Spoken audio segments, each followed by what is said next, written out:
Hey beautiful friends, it is Carissa here. I have this cool combo brush. So it is a hair dryer, but also like a curling, styling hairbrush at the same time. This is the base of it. So you have 0, which is off, cooling 1 and 2.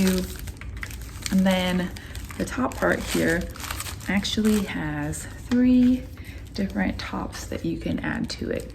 So you have the thinner one, which has like the little bristles and then the harder bristles, and the thicker one, which does as well, but those will make 2 different kinds of effects with your hair. And then this is more like the hair dryer part of it, which is what I would personally use the hair dryer first to get the hair mostly dried, and then use one of these 2 to kind of style your hair. I'm not sure my hair will style very much. It's a very straight and it likes to stay that way, but I will definitely give it a try.